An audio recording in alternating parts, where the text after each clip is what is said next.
welcome to another episode of In Touch Think STEM Career Podcast. My name is Dr. Ayo Olufade.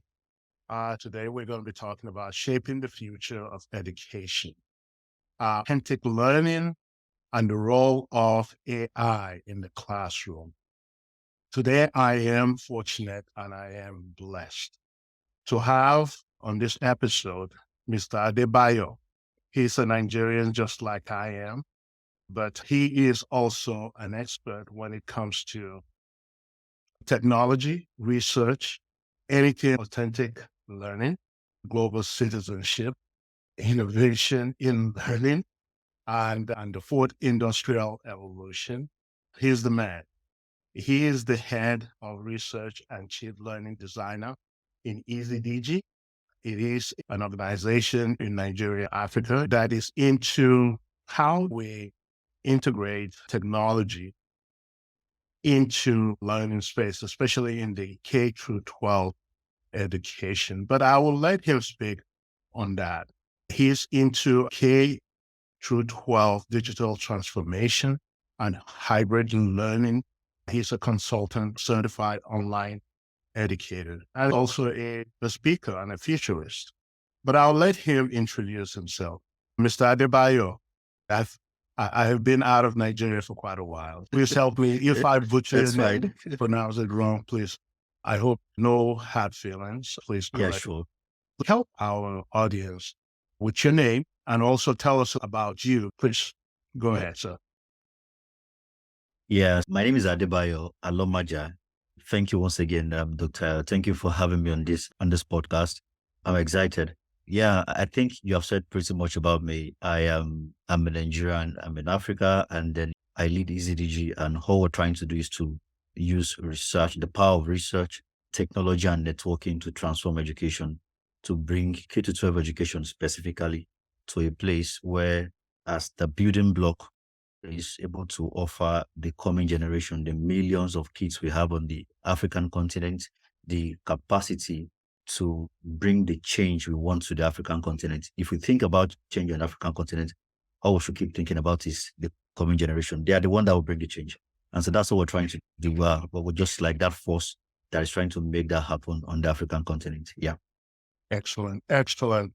I met your acquaintance through one of the online conference or forum that we both attended. When I heard you, you were eloquent and articulate speaker. I heard you talking about K through 12 STEM education and then the workforce. It just happened that the topics you were talking about aligns very much with what my interest is, especially as it pertains to Africa. So I told myself I have to meet Mr. Adebayo. Hopefully myself and him, we can collaborate. We both have the same desire. Even though I've been out of Nigeria for quite a while, but my interest, because that's my fatherland and my motherland, I still want to contribute in one way or the other as it pertains to STEM education and careers, and also SOS, my Red African SOS that I'm working on. So I wanted to meet you and I wanted to learn a little bit more about what you're doing. And I feel that our community, both in the diaspora and also in Africa, can learn a lot from your idea, your thoughts, what you're doing on the ground. And hopefully others that want to really collaborate like me with you can find an avenue to be able to do that. But before I even go deeper into our conversation today, I miss Nigeria and I miss Africa, right? One of my favorite experiences is that. All right, now, so let's talk about food. So I'm sorry. I know this is beside the topic, but I'm hoping something that will incentivize me about business. I'm trying apart from STEM and all that. Man must chop, like Nigeria always say. Tell me a little bit. What's your favorite dish? What is your favorite food? So but I think my favorite dish is just pretty much jollof rice. And sorry, it doesn't sound African. It's just because of the way my work is. I so most of the time I working remotely and all of that, and I just want something I can grab and just get back to the laptop and just keep working. And I don't want something complex. Oh, so I think that it is easy, it's reachable. Yeah. Yeah, I totally agree with you because look, I'm making a sauce now, and I see how compatible my sauce can be for busy. My sauce that I'm trying to sell is for people like you, right? Who Wow. basically are busy. You just grab my sauce and boom, you make your jollof rice, right? Now you're really making me hungry because there's a way that Nigerians make their jollof rice, all right, that is so unique and so authentic, right? Mm. So you're really making me hungry. What about soup? What about soup? What's your favorite soup? Yeah. So yeah, favorite soup that's going to be a goosey. Egusi Um, soup. Ooh, oh my God. Egusi soup. Oh my goodness.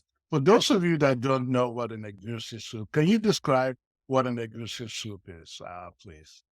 Okay, I'll try. I'll try. I hope I do well now. So a goosey soup. Oh my god. So it's a soup, an African soup that is made from melon.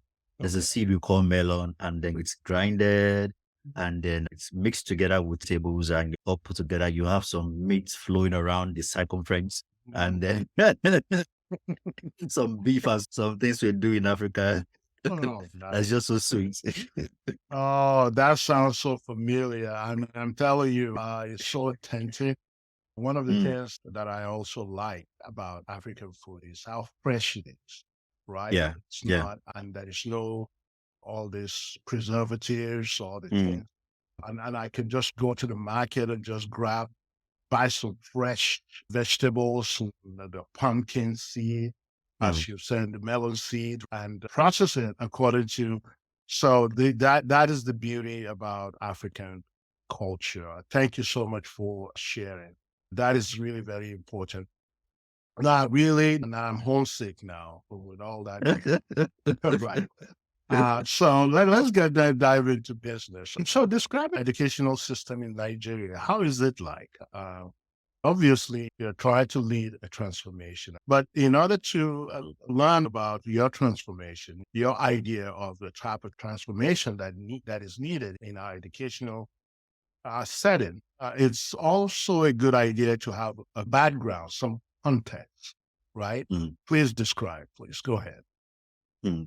Yeah, so if you think about what the education looks like in Nigeria, which I think is pretty much what it looks like globally everywhere, most likely. So you have, will I say, three categories. So, for example, I'll try to be evidence based. So there's this school, Girls Guidance School in Ejigbo in Lagos. One of the things that happened, I think last time thereabout, was that the students, they were doing something about health, and so the students were going to go as far as coming up with a big project around that topic. And Mm, so what they were going to do, it was about diabetes, and then so what they were going to do was to they came up with flyers, and then they went into the community. So it was an health awareness thing. They invited people to come around to the school environment. So, and on the day, on the main day, there were canopies here and there. They collaborated with some medical professionals. okay. People were going to come to the school environment to come and take some tests and also get some medications and the whole lot of that. They just thought about how the topic or how the learning experience could graduate to the level of being a service, that level of authenticity, right? And I'll still get some more time to talk about things like that on this podcast. But then that's one, right? Another school, Gliston Academy, in Abuja, during the pandemic, the students came together to work on a robot. And this robot was like a paramedical agent, right? Then these nurses couldn't move close to some of these patients that had COVID and all of that. So there was that gap. And so these kids came up with these robots, and these robots were moving around, going to serve the patients with drugs and Wow. getting information, communicating with the patients through.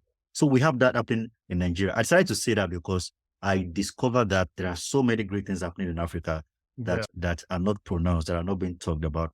However, we have some crazy things that are happening even in the same system, which does exist. There's a huge level of traditionalism, if I can use that word, in Mm, the educational system with respect to what you have, preference to kids just being prepared for exams, which is one thing that I have a big issue with. I think it has brought us to a place in Africa Mm. where we are quite behind, Yeah. and we need to like go away from that. So we have that, there's a strong presence of that in Africa. Sorry, in Nigeria. We also have a lot of schools who are disrupting, who are Mm. saying, no, we're not going to do this. We're going to disrupt. We're going to do something different. So we have that mixed. We have that demographic where there's some schools in the corner. We seem to have just a few schools disrupting compared to those still in the traditional domain. And Yeah. now it's about increasing the reach. And so that's just like a quick overview of what the system looks like. Wow. That's good. I think I was brought up under the last system that you talked about, if I remember. Now I'm aging myself. That is over 30, 40 years ago, right? Wow. Right. I was brought up under. So I can see that there has been some transformation. So in your view, in terms of percentage, the project-based learning that you Mm, described initially, how many schools do you think are utilizing that system of learning? Is it mm. a small percentage or is it a large percentage? Yeah. So I'll say that so far, 0 to 100, I'll just say that right now we have what is slightly between 30 to 40%. Okay, Yeah. So we're still on the low side. And of course, there's a room to increase it. very good. You mentioned the project-based learning and the integration of technology, engineering. It's really exciting to hear that some students are doing projects that involves robotics. And that's the part that excites me. That is Yeah. where I really want to make my mark because I'm into STEM. I'm a STEM educator, right? And although both you and I were both STEM educators, right? But we have different specialization, right? Yeah. But I'm curious to know what is the state of STEM education in Nigeria at this point? Yeah. So talking about STEM education in Nigeria. So there's an event coming up this month on the 22nd, Team Form First. Okay. I think it's right now, it's the largest team event in Nigeria. I cannot say about Africa, most likely in Africa, but in Nigeria, that's the largest team event that happens in Nigeria. Right, it's happening right here in Lagos. I was at the last time. I was at the first edition last year. Or Okay. was it the first edition? I'm not sure, but I was at last year's edition. They have another one coming up this July 22nd, and it's going to involve a lot of STEM Okay. practitioners across Nigeria. Some are coming from Africa to also come and exhibit and do a lot of things. We have thousands Wait of. a minute, how do I be part of? Wait a minute, how come I didn't know about it? Nobody's invited me. Nobody to me. I want to be part of it. You know? Yeah, so I'll share the link to the event right after now. Thank So you can see, yeah, there's a website for the event. I love that. So yeah, so we have that. So think about that happening in Nigeria. So that tells you that, of course, there's a high level of integration. interest. Yeah, interest, exactly. There's a high level of interest. Talking about adoption, there's a high level of that currently in Nigeria. Yeah, I see a lot of STEAM stuff happening in various places, right? If it's about STEAM, there's a whole and a whole and a whole lot of that happening right now in Nigeria. And of course, that gives me a level of hope. When I see what these things and what some kids are doing in some schools today, it just tells me that if we keep at these things and we scale these experiences across the system, if these things diffuse across the system, again, the future of the country, of the continent is going to be bright. So I'm very excited about STEAM and what is happening in Nigeria as regards STEAM. Excellent. Excellent. Thank you so much. You're heavily involved in a transitioning school to authentic skill-based learning. As a leader in educational research and consulting firm in Nigeria, elaborate on this approach and how this approach could impact educators and students, of course. Hmm. Yeah, thank you very much. I'm always happy and excited to talk about this. Talking about moving schools from the traditional to something that is authentic, something that is real. I met a boy on LinkedIn about 2 years ago. I was just checking and I saw him. He was hiring. Then he was 16 years old and Hmm. then he was hiring. And so I was interested. So I checked. And 16, let me hear, did you say a 16-year-old Yeah, young man yeah, hiring? 16. Yeah, 16. Wow. Yeah, 16. So, He's a Nigerian or is he yeah, from? yeah, Nigeria. Wow. Yeah, Nigerian of descent. I went into him, I went to his DM, started asking questions, and he told me about his experience. He said, I'm a teen entrepreneur.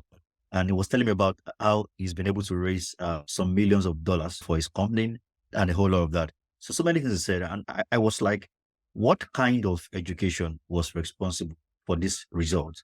Right. So that got me thinking far and wide. So that kind of fueled my passion for authentic learning and for moving away from the traditional. And that it's very important for school to be in alignment with the bigger world, Hmm. with the bigger world. Right. Yeah. So there are things that are like are happening today. There are things that have become realities. They have become competencies. They have become skills that are needed to thrive in today's environment. And the question is K to 12, which is the building block for every child, offering these kids these things. So we have seen that K to 12 does well in helping kids to prepare for exams, right? And so all these kids, I asked myself, Bio, like 15 years old, what were you thinking about? And then I told myself, sincerely, all I was thinking about was how to pass Y. That was the only thing I was thinking about. I Yeah. was not thinking about any other thing. And so that's how that thing called examination can distract and can limit what young people can do because of how much it saps their mind, Yeah. because of how much it saps their creativity, Yeah. because of how much it saps their imagination. So I saw a big problem there that needed to be solved.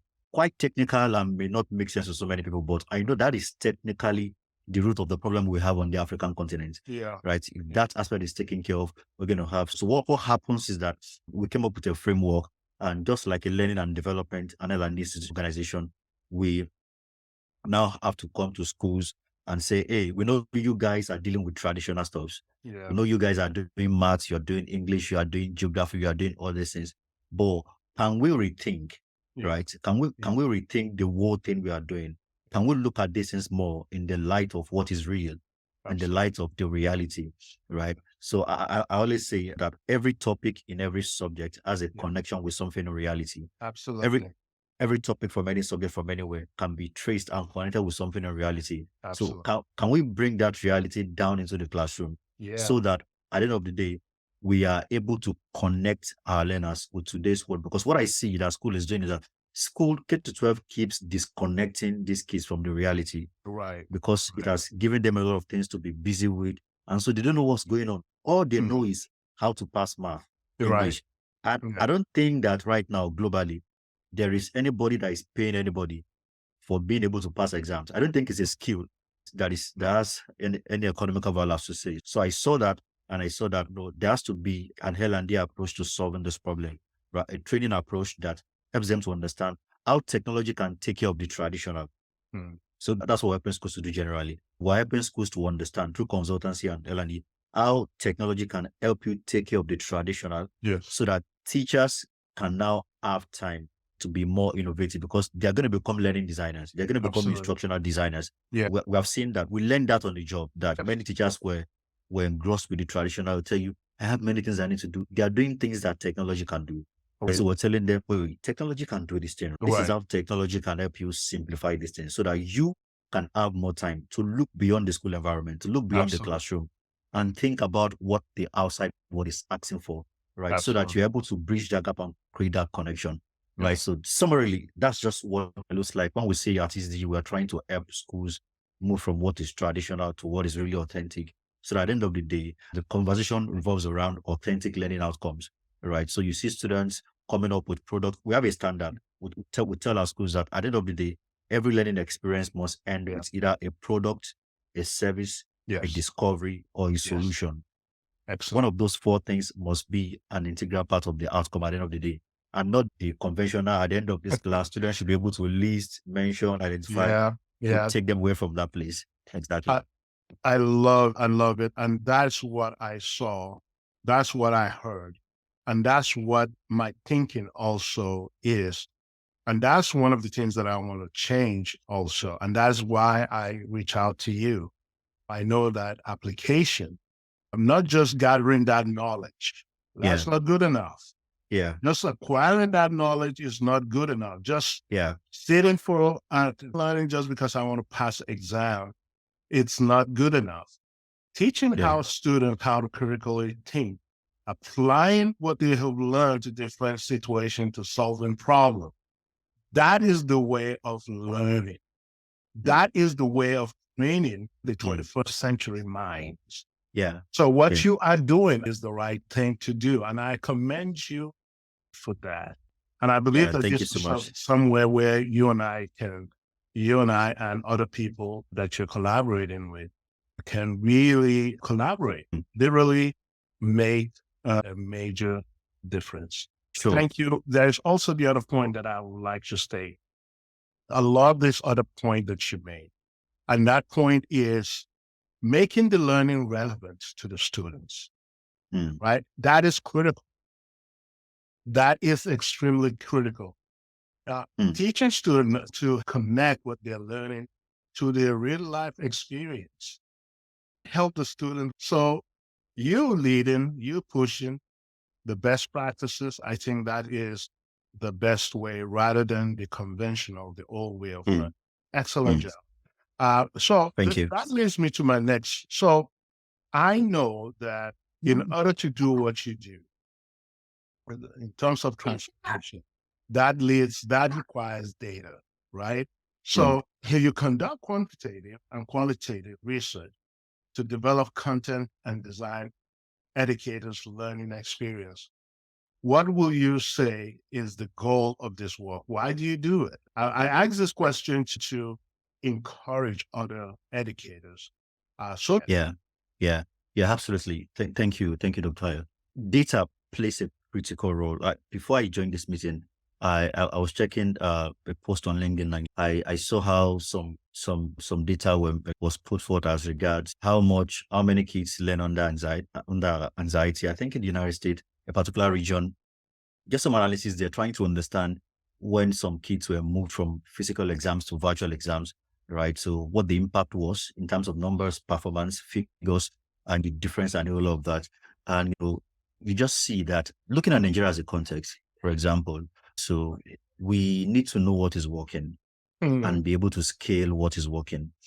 Once you know what is working, and I think this applies to every other client. I know there are a number of countries who don't joke with data. They want to be able to say, like I think I saw a few days ago, a report saying that by 2025, about 200,000 teachers are likely to resign in the United States. So, so when I saw that, I asked myself, can we get a figure for Nigeria or for some countries in Africa? I think that we don't respect data in Africa.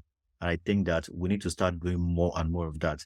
It helps us to discover on time what is working and then scale it, right? It's very crucial. We need clean data that we can bring to the table. For example, I know there are many schools who are using technology, but then they really cannot tell the impact of the technology in the environment, which is why when we meet any school, we're not just talking about technology. That's not the first thing, right? The first thing we want to do is to establish a design, right? And one of the things that the design will involve is that we are able to capture data. We're able to understand how the system is performing, right? Every tool you use in the school has an impact on the learning experience, right? We need to be able to measure it. We need to be able to know what is happening. We need to know what the learners have to say, what's their feedback like, and all of those things. And so that we are able to, because it's only what can be measured that can be improved. If we can't measure something, we can't improve it. So we're struggling with improving because we really cannot even measure what is happening right now. Yeah. We come with this perspective and this framework and this kind of approach because we want to help schools to practically improve the system, the learning system, right? We introduce technology not to support the traditional, because I've seen a lot of that too.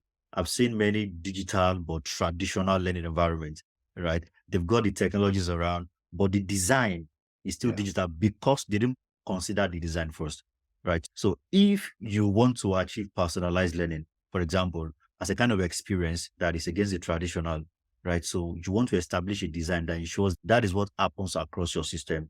And then you are thinking, okay, how do we achieve this? Which tools are we going to work with within our level to make this happen? And how do we measure it and ensure that really this thing is happening in our system and our learners have the opportunity to experience personalization, as it were, right? So having a design is very basic, very basic. That design thinking, that design conversation, very important. And like I said, data comes on that premise. right? Because by the time we begin to bring some things together, we are looking at the impact. It has to be measured on a weekly level from a project management perspective. We're agile about it. We're measuring week to week. That's what happens with the schools we're working with. So every week we're having conversations. We're saying, oh, this is what happened this week, right? These are the things we need to learn. These are the things we need to improve so that by next week, there's a level of progress, having a level of control. Many school leaders cannot boast of saying they really understand their system. They don't know what's going on. Basic question as what was the most passed subject in your school last session, right? That kind of data saying that, oh, which subject was the most failed, right? Across the STEM. Just those kind of basic and simple questions, right? So we bring that paradigm to schools and helping them understand how technology can change things, how there can be digital transformation, Yes. and not just embracing technology for branding or to say we now use technology yet. No, but bringing in technology for the sake of moving away from the traditional, right?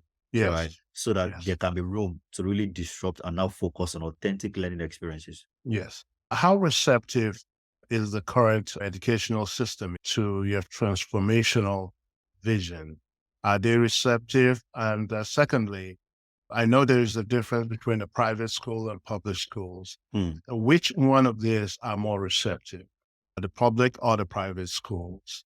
Yeah, Yeah. absolutely. And then lastly, have you thought about approaching the Department of Education and pitching this idea to the Nigerian government?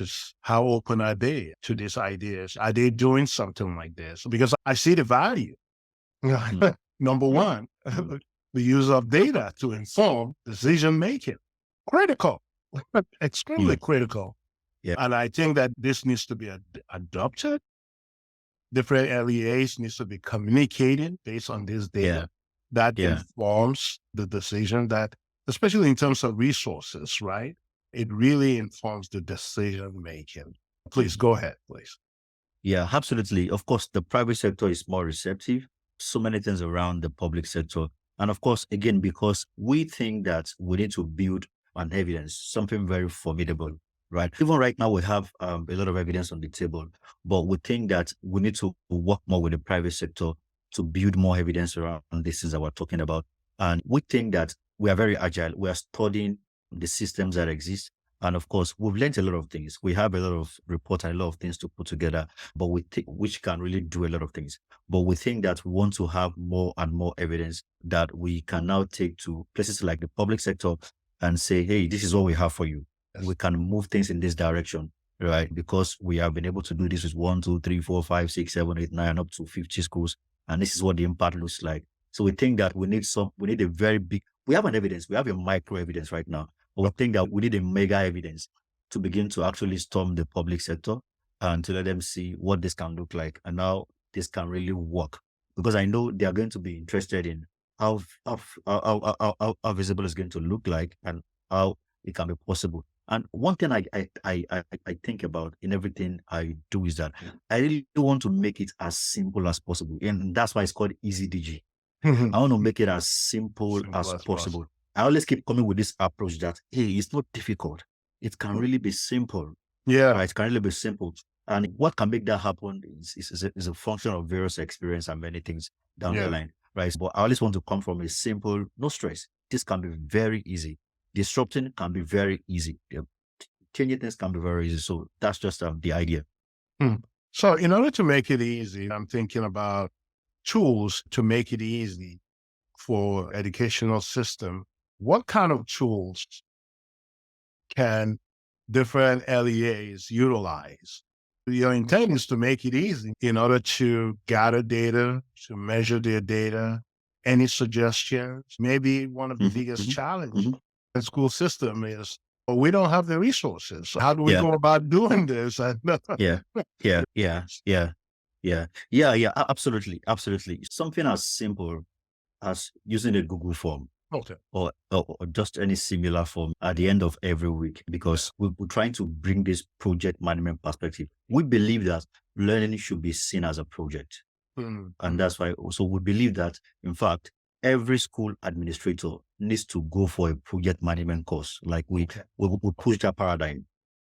We push that paradigm to schools. Raise the roof. I love that.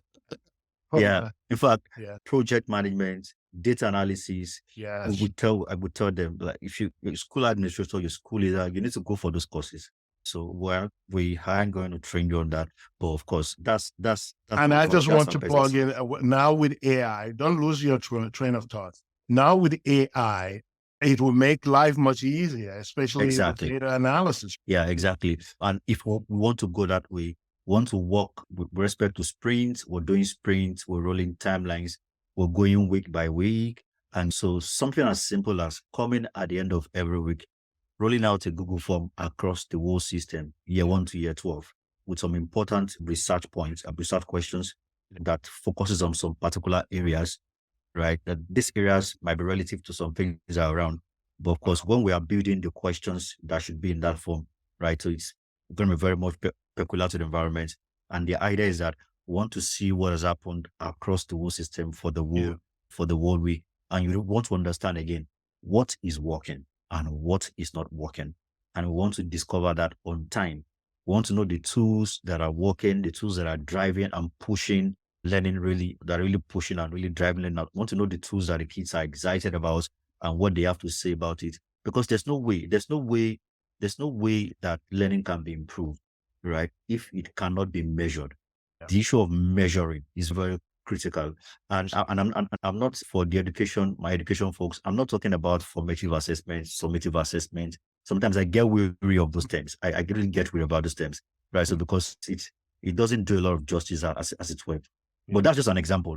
Something as simple as that, no stress, right? So the idea is that all the students have to just take the Google form, right? If you think they can't do it at home, they need to do it before leaving the school premise. Just that easy, right? Or they don't have gadgets. If you have an ICT room, just let them go into the ICT room, right? Anytime they think they want to and do it for the week and then they go, right? So there really can be ways around bringing in these things, irrespective of the challenges that be physically or infrastructure wise.